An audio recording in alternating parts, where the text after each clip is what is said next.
شروع اللہ کا نام لے کر جو بڑا مہربان نہایت رحم والا ہے۔ مومنو، اگر تم میری راہ میں لڑنے اور میری خوشنودی طلب کرنے کے لیے مکے سے نکلے ہو تو میرے اور اپنے دشمنوں کو دوست نہ بناؤ۔ تم تو ان کو دوستی کے پیغام بھیجتے ہو اور وہ دین حق سے جو تمہارے پاس آیا ہے منکر ہیں، اور اس وجہ سے کہ تم اپنے پروردگار یعنی اللہ تعالیٰ پر ایمان لائے ہو، پیغمبر صلی اللہ علیہ وآلہ وسلم کو اور تم کو جلا وطن کرتے ہیں۔ تم ان کی طرف پوشیدہ پوشیدہ دوستی کے پیغام بھیجتے ہو، اور جو کچھ تم مخفی طور پر اور جو علل اعلان کرتے ہو وہ مجھے معلوم ہے، اور جو کوئی تم میں سے ایسا کرے گا وہ سیدھے رستے سے بھٹک گیا۔ اگر یہ کافر تم پر قدرت پالیں تو تمہارے دشمن ہو جائیں، اور ایذا کے لیے تم پر ہاتھ بھی چلائیں اور زبانیں بھی، اور یہ چاہتے ہیں کہ تم کسی طرح کافر ہو جاؤ۔ قیامت کے دن نہ تمہارے رشتے ناتے کام آئیں گے اور نہ اولاد۔ اس روز وہی تم میں فیصلہ کرے گا، اور جو کچھ تم کرتے ہو اللہ اس کو دیکھتا ہے۔ مسلمانوں، تمہیں ابراہیم اور ان کے رفقا کی نیک سیرت کو اپنانا ضروری ہے۔ جب انہوں نے اپنی قوم کے لوگوں سے کہا کہ ہم تم سے اور ان بتوں سے جن کو تم اللہ کے سوا پوجتے ہو بے تعلق ہیں، ہم تمہارے معبودوں کے کبھی قائل نہیں ہو سکتے، اور جب تک تم ایک اللہ پر ایمان نہ لاؤ ہم میں تم میں ہمیشہ کھلم کھلا عداوت اور دشمنی رہے گی۔ ہاں، ابراہیم نے اپنے باپ سے یہ ضرور کہا تھا کہ میں آپ کے لیے مغفرت مانگوں گا، اور میں اللہ کے سامنے آپ کے بارے میں کسی چیز کا کچھ اختیار نہیں رکھتا۔ اے ہمارے پروردگار، تجھی پر ہمارا بھروسہ ہے، اور تیری ہی طرف ہم رجوع کرتے ہیں، اور تیرے ہی حضور میں ہمیں لوٹ کر آنا ہے۔ اے ہمارے پروردگار، ہم کو کافروں کے ذریعے فتنے میں نہ ڈالنا، اور اے ہمارے پروردگار ہمیں معاف فرما، بے شک تو غالب ہے، حکمت والا ہے۔ تم مسلمانوں کو یعنی جو کوئی اللہ کے سامنے جانے اور روز آخرت کے آنے کی امید رکھتا ہو اسے ان لوگوں کی نیک سیرت اپنانی چاہیے، اور جو روگردانی کرے تو اللہ بھی بے نیاز ہے، لائق حمد و ثنا ہے۔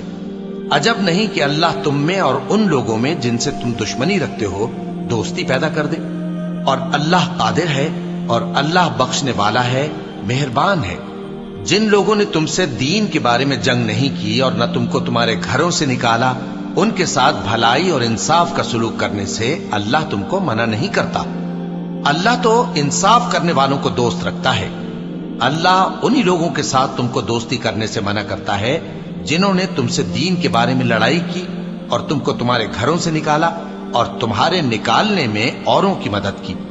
تو جو لوگ ایسوں سے دوستی کریں گے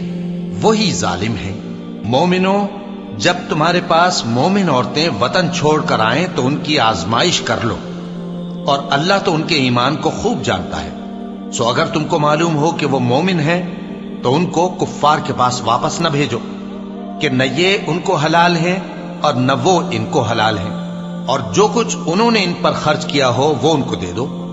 اور تم پر کچھ گناہ نہیں کہ ان عورتوں کو مہر دے کر ان سے نکاح کر لو، اور کافر عورتوں کے ساتھ تعلقات نکاح باقی نہ رکھو، یعنی انہیں کفار کو واپس دے دو، اور جو کچھ تم نے ان پر خرچ کیا ہو تم ان سے طلب کر لو، اور جو کچھ انہوں نے اپنی عورتوں پر خرچ کیا ہو وہ تم سے طلب کر لیں۔ یہ اللہ کا حکم ہے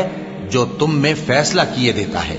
اور اللہ جاننے والا ہے، حکمت والا ہے۔ اور اگر تمہاری بیویوں میں سے کوئی تمہارے ہاتھ سے نکل کر کافروں کے پاس چلی جائے اور اس کا مہر وصول نہ ہوا ہو،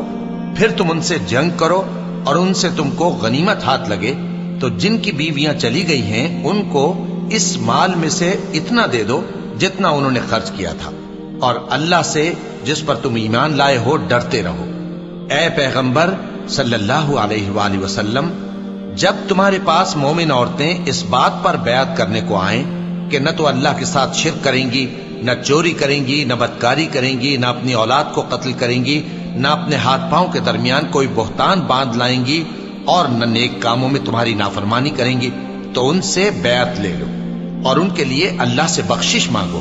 بے شک اللہ بخشنے والا ہے، مہربان ہے۔ مومنوں، ان لوگوں سے جن پر اللہ غصے ہوا ہے دوستی نہ کرو،